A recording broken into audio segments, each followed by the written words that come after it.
What's up, ladies and gentlemen of the internet? How are you guys doing?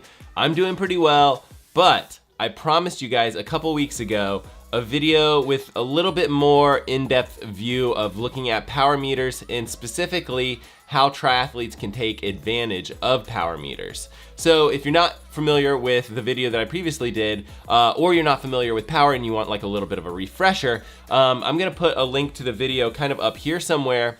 And basically in that video, we kind of went over what power meters were. We did go over a couple of basic terminology like what FTP is, watts per kilo, and some little things like that. If that stuff sounds foreign or crazy to you, just consider like snagging that video, just watching it for just a little bit of time, just to kind of go over a little bit more details over kind of power meter basics or power meter basics for triathletes.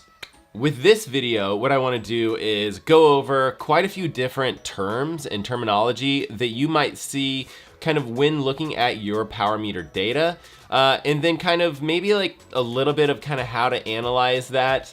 And then what I really want to do is take advantage of that data, right? Like what can we do looking at that data to either race smarter, prepare better for our races, or potentially kind of set some limiters to our biking power so that we maybe feel a little bit fresher when we get off the bike and start our run.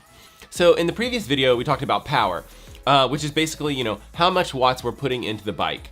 And we also talked about FTP, which is our functional threshold power, or the amount of power that you could theoretically hold if you went all out for an hour. So those are super important, and we're gonna use that information just basically throughout this entire video. There's some other really simple stuff that should sound pretty straightforward, like average power. If you go out and ride for 2 hours, your average power is just how much power you held for that hour on average. A lot of times you'll see athletes look at a different number, which is called normalized power, which might be a little bit confusing. If you were to get on like your indoor bike trainer, or maybe you like put your indoor bike trainer in like erg mode, you could basically set it to basic, just to like one set power, whether that's like 200 watts, and you could just hold 200 watts nice and even. Your average power would be 200 watts for that ride. Normalized power basically just kind of, it's a way to calculate all these varying resistance. When you go out riding, you're not just gonna sit down at 200 watts, you're gonna hit a hill, you're gonna face some wind, you'll hit some downhills and things like that. And normalized power is a way to look at, like, if you didn't have all that variability, what would your power have been if you kind of held something a little bit more even? Another term that you will see is called variability indexed. So your variability index is basically kind of like that natural power that we talked about, kind of like, you hit some hills, you hit some downhills, your power was, not exactly even, over average power. You can think about it like this. If you had no hills and you hit that nice, like solid pace, your normalized power would probably be very, very close to your average power. So that number might be like 1.00 whatever, right? So very, very close. Like your normalized power is the same as your average power. So that is exactly how that's calculated. It's normalized power over average power. And basically it's just kind of just showing the athlete like, hey, this particular ride was lumpy, your power was not smooth, or this particular ride was smooth, nice even power. We'll come back to variability index when we talk about racing. Next one I wanted to just chat about was intensity factor. You might see this abbreviated as like IF. And intensity factor is basically, like if you know your FTP and you have that kind of like weighted power or normalized power, it's basically how much power you put out compared to your FTP. So you might see some stuff where you go out for a ride and your intensity factor is like 0.7 or something like that, and maybe that's just like kind of a chill ride with your buddies. You kind of, that standard like coffee ride or whatever, you're able to talk and things like that. Or you might see something closer to like 0.9, and what you should see there is like, hey, we're getting into kind of that an endurance pace, or maybe even tempo pace, right? Where you're kind of picking up the pace a little bit. It's not just a walk in the park. And then, a 1.0, obviously, you're riding kind of at your FTP level. Those are not easy rides. So intensity factor is basically just kind of like looking at your FTP and saying, we know how hard is for you personally, and we know how hard you rode. Intensity factor is just that calculation. Another term to define is TSS, or your training stress score.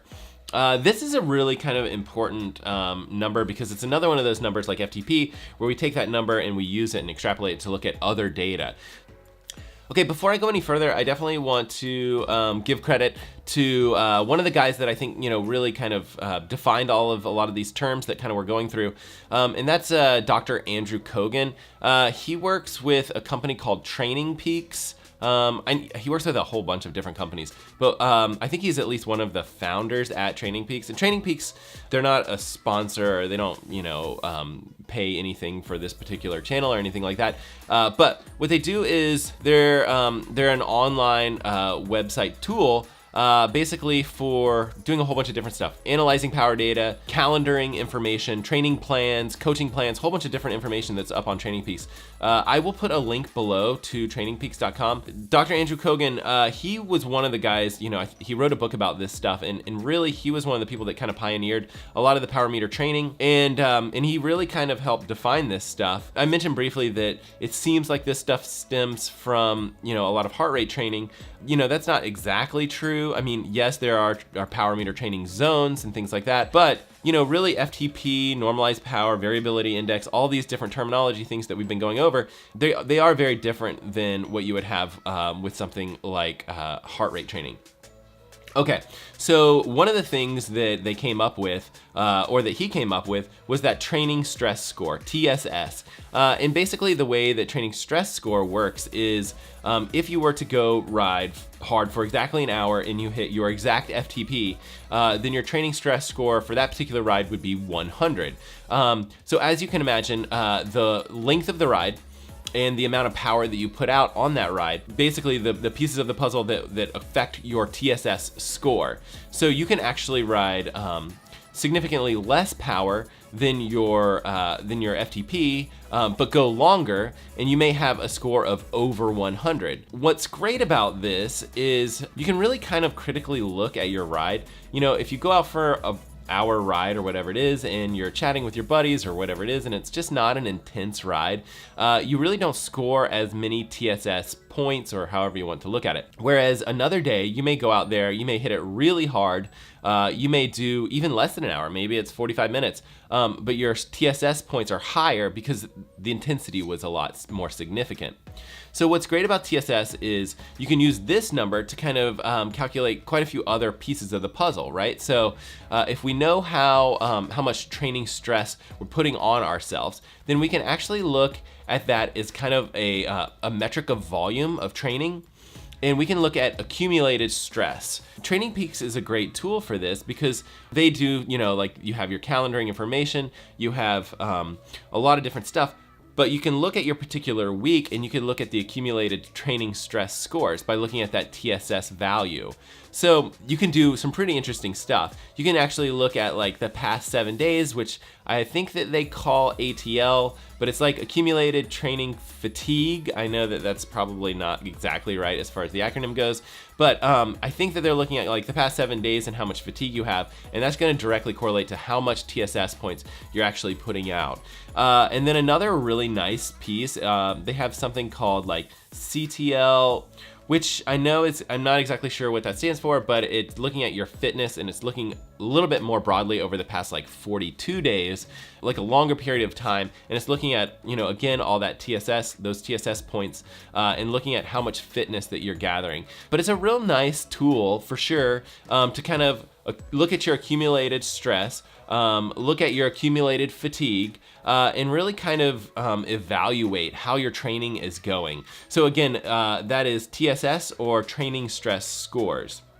Okay, so we looked at power and kind of some of the terminology that goes along with using power meters.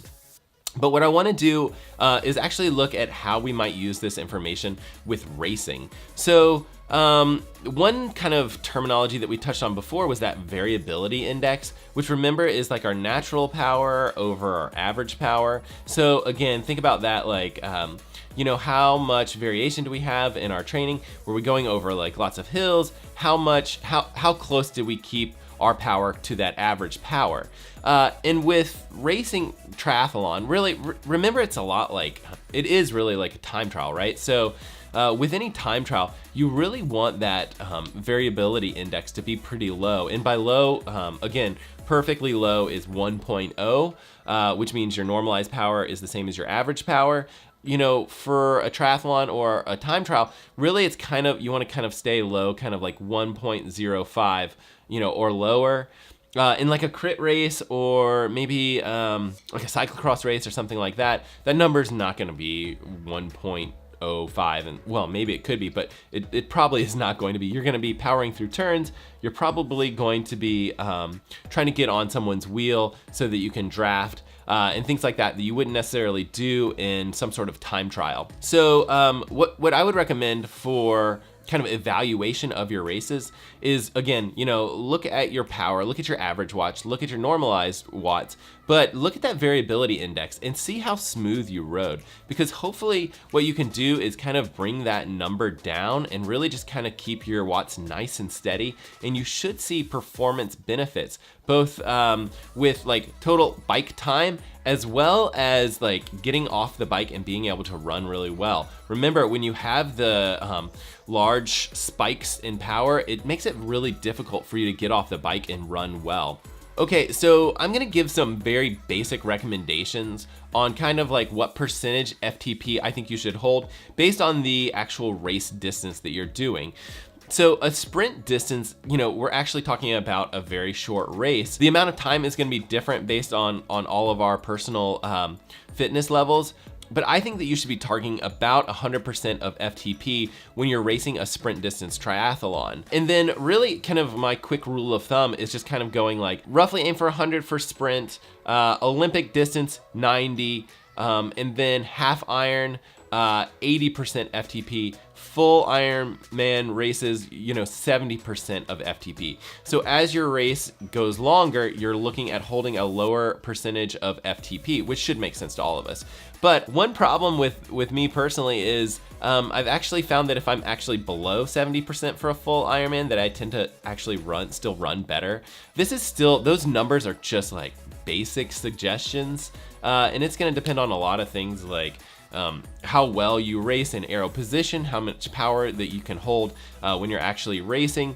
And all of us are just slightly different. And, you know, I wish that I could sit right at 70% for an Ironman. It's just not exactly the case for me currently. And maybe that's just gonna be one of my goals for my next upcoming Ironman races. But those are just nice round numbers that I think that you guys can take and use kind of when you're trying to figure out how hard you think you should go for your next upcoming triathlon race. Okay, so we know our percentage FTP goal based on whatever particular race that we're doing. And we also know that we really want to try to have a low variability index, meaning we kind of want to like lock onto a certain power and not have a lot of spikes. So from a very basic standpoint, if you can actually keep that variability index low, hit your target FTP percentage, you're gonna have probably a pretty good race. Theoretically, you should be able to get off the bike and run pretty well.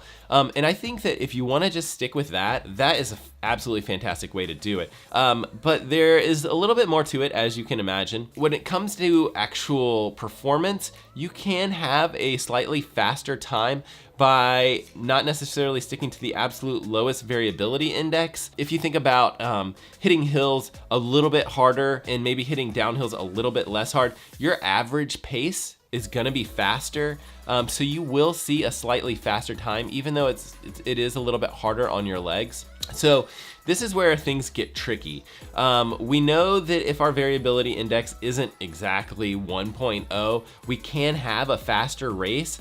And so what I would encourage you to do is basically kind of try to stick to that percentage FTP power. I mean, if you do nothing else, that's a fantastic metric. If you do that, I think you're gonna have a fantastic race.